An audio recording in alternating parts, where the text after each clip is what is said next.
the magic of the flipped classroom comes from using unfamiliar settings which allow for meetings and allow new emotions to take shape.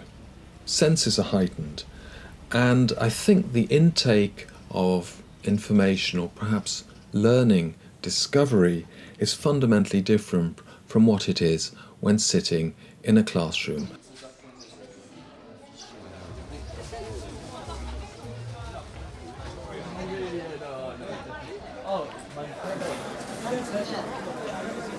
So for 4 days in a very unfamiliar space, some of the students have had very little experience outside their home countries in Europe or the United States.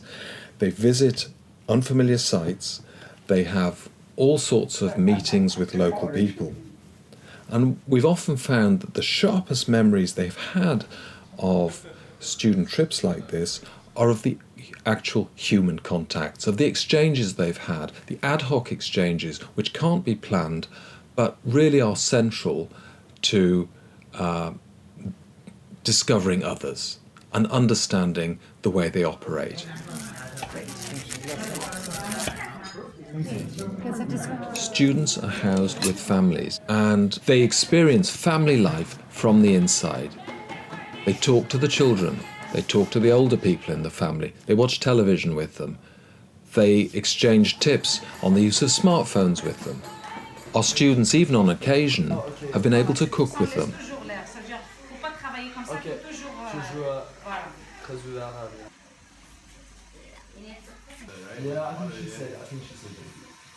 There's a whole new range of experience and exchange opened up by being in a family and by sharing daily life. And this breaks down a lot of barriers and preconceptions too about what it means to be Muslim.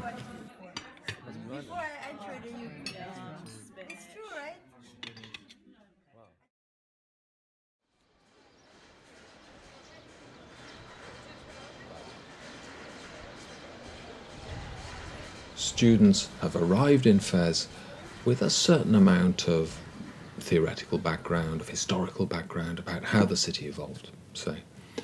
And then, after 4 days, the curtain has sort of been pulled aside. They've had glimpses of all sorts of different places, spaces in the city, of the people who live in them, how these people think about the world. And, you know, they've seen a new cast of characters who really live in these spaces and make them mean something. It's a nice innovation. Probably this was in a really bad condition and they might have rebuilt a lot of it. Yeah. Because you can tell it's not as old as what. But I really do think that when a student, after 6 weeks or 2 months of reading quite dense material about the development, the living conditions, the forces shaping the Islamic city, when they've been through that and then they actually go into a historic space shaped by Islam, things really gel, and a lot of things which were fairly abstract in the texts then take on a real, new, strong meaning. And they can ask a whole new set of questions. So it really does expand the students' horizons. And a whole new way of thinking emerges about the texts which students studied prior to getting to the city. And I think students come to re-examine things they thought they knew as true. The poshest leather, or the kind of most traditional leather, is the yellow, which is called ziweni. And sort of real, beldi, traditional slippers are made out of that. So you have to have a pair of ziweni, any gentleman has to have a pair of ziweni leather slippers. Historically, the tanners were the most highly respected corporation in the city. As you can see, it's a very physical job. But anyway, the tanners, they're like kind of tough blokes, and the Tanners Corporation, they provided a sort of civil defence force for the city.